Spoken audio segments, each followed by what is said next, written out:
Har Har Mahadev everyone, কে কে শিবরাত্রি ব্রত রাখছো আর কে কে ভুবন যাইরা অবশ্যই কমেন্টের মধ্যে কইও। তো আমার তো ভুবন যাবার ইচ্ছা আসলো, কিন্তু যাওয়ার হয়েছে না কিছু একটা কারণে। তো আমি বাড়ির মধ্যে এই ব্রত পালন করি, আর তো কয় বছর থেকে আমি চেষ্টা করি যে শিবরাত্রির ব্রতটা আর কি ভালোভাবে পূরণ করার লাগে, কারণ আগে আগে আমি পুরাটা রাখতে পারতাম না, এখন চেষ্টা করি মানে পুরাটা রাখার লাগিয়া। তো মাগয় আর আমি শিবরাত্রির ব্রতটা রাখছি। তো ওইদিকে আমি স্নান করে লাইছি, ঘরের সমস্ত কাজকর্ম শেষ করি, আর মাগয় যেহেতু রান্নাটা করে লাইতে, তো আমি আই গেছি। আইয়া এদিকে ঠাকুরের বাসন আর ফুল টাইম তুলি লাইছি। আর সবথেকে বেশি কষ্ট হয়েছে যে বেলের পাতাটা উঠাইতে, কারণ এই শুকনার দিন তো বেলের পাতা একদম পাওয়া যায় না, তাও টুটা পাটা এত মানে নিকুত পাইছি না কি করতাম।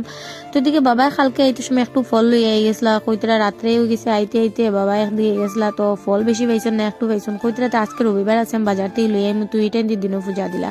তো এদিকে বাবাই দেখো আমার অগুরু আর যেগুলা লাগে আর কি ঘি মধু আনিয়ে দিলেছেন। তো ঘরে আছে এগুলো একটু পুরানো হয়ে গেছে, যেগুলো আমি রেগুলার দেই। তো বাবার কাছে নতুন আনিয়ে দেবার লাগে, আর তাই দোকানও বড় পাইছেন না, একদম ছোট ছোট পাইছেন। তো এইটাই নলিয়ে গেছেন। তো এদিকে আমি মানে ফল উল কাটিয়ে এদিকে পূজা আমি দিলেইছি।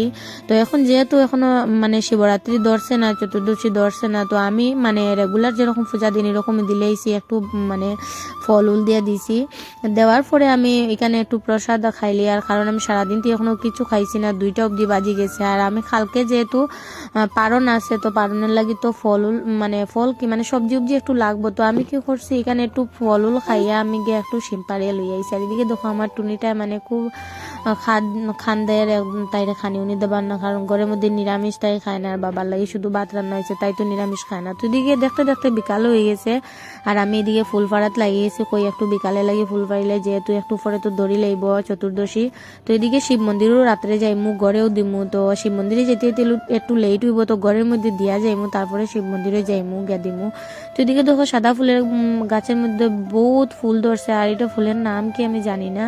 তো এত সুন্দর ফুল, আমি বহুতটা ফুল ফাড়িয়ে লই আইছি। তো এদিকে এখন রাত্র হয়ে গেছে, চতুর্দশী দড়ি লাইছে। তো এদিকে মাগয় দিলে, মাগর বলছে তুমি প্রথমে দিলাও, তুমি তো মা। তো তাই প্রথমে দেওয়ার পরে আমি দিলেইছি, আর আমি আমারটা ভিডিও করছি না, কারণ হলো যে আমি যদি ভিডিও করাত লাগে তো আমার মনে হয় যে আমি পূজা দিতে মানে আমার ভালো লাগে না, ভিডিও করাত লাগে। তো আমি পূজা উজা দিলেইছি, আর এদিকে শিব মন্দিরেও যাইবার লাগে মা একটু ফল উল কাটিয়ে দিলেছেন, আর এদিকে যা যা লাগে সবকিছু লই লাইছি শিব মন্দিরের লাগে। তো এদিকে আমিও রেডি হয়ে গেছি, রেডি হয়ে বাইরে হয়ে গেছি। আর আমরা মানে বহুত জন একসাথে যাইয়া, ধরো 15-20 জন আমরা আশেপাশে সব একলগে যাইয়া রাত্রে, যেহেতু 7:30 অব্দি বাজি গেছে।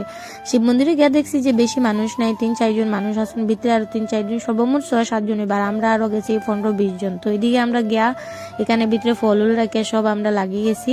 আর আমরা মানে পূজা দেবার শুধু স্টার্ট করছি, আমি দিলেইছি আগে। আমার হয়তো তুই মেয়ে মানুষ, তুই আগে দিলা পরে ভিড় হয়ে যাবো। আর একটু মানে সেকেন্ড গেছে না, এত ভিড় হয়েছে মন্দিরের মধ্যে কি হইতাম, মানুষ। আর পিছন দিকে তো আরো বেশি লাইন লাগে। তো এদিকে আমরা পূজা টুজা দিয়ে রাত্রে 10:30 বাজে গেছি, আমরা বাড়িতে গেছি। বাড়িতে আবার পরে তো 9টা কত মিনিট পরে আরেকটা প্রহর ধরিলা, তো বাড়িতে আরেকটাও প্রহর দিলেছি। তো কিরকম লাগছে ভিডিও অবশ্যই জানাইও।